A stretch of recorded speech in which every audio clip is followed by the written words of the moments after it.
Hello mga kalingap! Welcome back sa aking YouTube channel, The Square Gen. So kung bago ka lang sa aking YouTube channel, huwag niyo pong kalimutan mag-subscribe at click the bell button para like and updated sa ating mga bagong upload na video. At huwag po natin kalimutan suportahan ang Butim Kalingap sa pangunguna ni Kuya Val Santos Matubang, Ate Ed The Vlog at syempre Kalingap Rob. At pakisuportahan din po ang aming mga kasamahan sa Butim Kalingap. Nandyan po ang K-Boys, Kalingap Partner, Kalingap Reactor at lahat ng charity vloggers sa buong Pilipinas sa tumutulong sa mga kababayan natin na lahat may hirap. Suportahan po natin lahat, guys. So, ito mga kalingap, itong vlog natin ngayon. So, gagawa po tayo ng apat na survey po tayo mga kalingap. Apat na survey para sa mga taga-suporta ng Love Team o Big Four Love Team ng Kalingap, ang Jomcar, Edsy, Mikris at Franjoy. So, dito po sa ating video na ito mga kalingap, sa ating apat na vlog, uumpisahan po natin mga kalingap sa Jomcar, ay magso-survey po tayo. Kasi medyo mainit-init po ngayon yung balita at usap-usapan po talaga ngayon mga kalingap yung isang love team na naman po ng Kalingap na nagbabadya pong matigil. Matigil, huminto, officially. Official na pagtigil po ng isang love team at marami pong natatakot na baka po yung kanilang sinusuportahan yung matigil. So ngayon po, ay gagawa po tayo ng parang vlog survey. So vlog survey po ito mga kalingap. Umpisahan po natin sa Jomcar para po sa mga taga-suporta at nagmamahal sa Jomcar, Kalingap Jomar at kay Carla. So ito po inyong pagkakataon para ipaliwanag po or ibigay po yung inyong komento o masabi patungkol po dito mga kalingap at kung paano nyo dedepensahan, parang dedepensahan or parang i-justify kung bakit hindi dapat Jomcar yung matigil, mahinto o matapos na love team.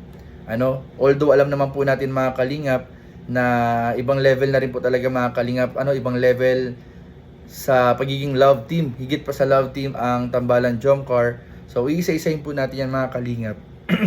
Unahin ko lang po mga kalingap ang Jomcar para sa mga taga-suporta po ng Jomcar at sa mga susunod nating vlog para naman po sa mga Mikris, Edsy at Franjoy supporter po mga kalingap para may paliwanag din naman po nila yung kanilang mga opinion at yung mga side po nila. So umpisahan po natin ang Jomcar. Bakit nga ba ano po masasabi ninyo, bakit nga ba hindi po Jomcar yung sa tingin ninyong itong tinutukoy dito sa balibalita mga kalingap? Bakit hindi Jomcar? At ano yung paano nyo i-justify po mga kalingap? Or paano natin masasabi na bakit hindi dapat Jomcar yung matigil, mahinto o matapos na love team? Official po kasi ito mga kalingap, itong may love team po na susunod pong love team na matitigil ay ito po talaga ay official na tigil kasi talaga mga kalingap dahil nga sa isang reason na inihintay-hintay lang po natin na i-announce na po or may announce. At ito nga po, sabi nga natin, sana kung ano man yung mangyari pag lumabas na po itong balitang ito ay sana hindi po siya maging dahilan para i-bash yung Kalingap Angel or yung K-Boys.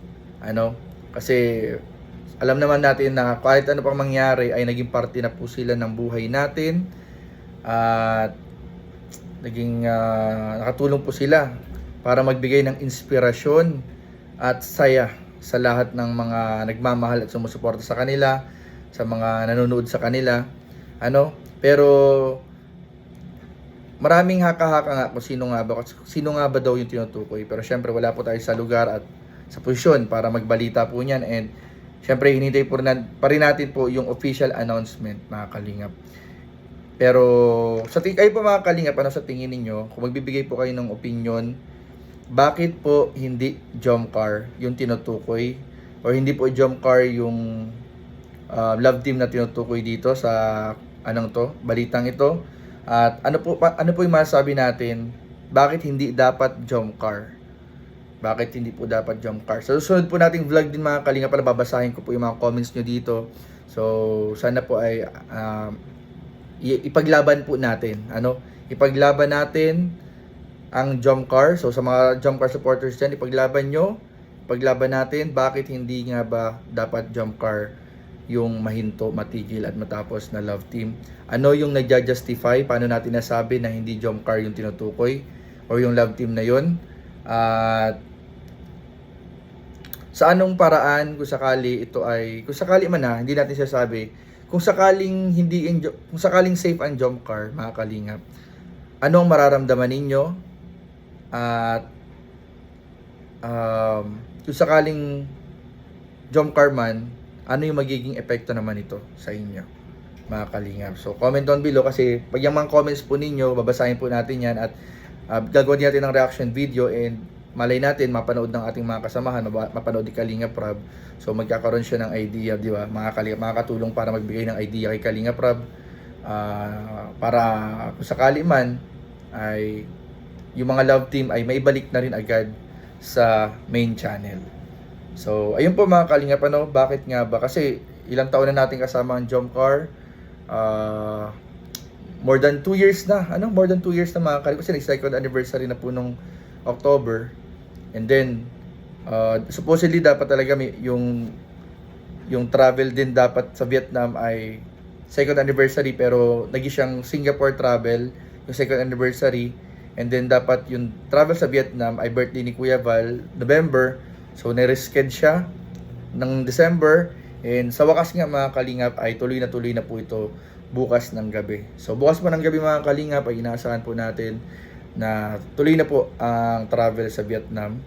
Kung sakali nga mga Kalingap, sana nawa sa mga nag-aabang po ng episode 100, part 100, sana po ay ito na po yung hinihintay nating episode 100.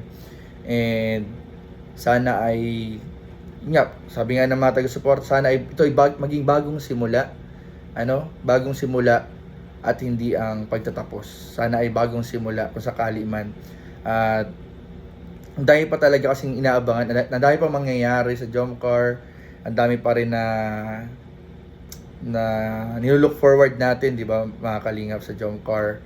Maraming taon pa ang pagsasama-samahan sana natin. Kaya sana talaga alam niyo naman, kasama niyo ako mga Kalingap, sana talaga kung ma-reveal man yan kung sinong love team, sana hindi po din ang jump car.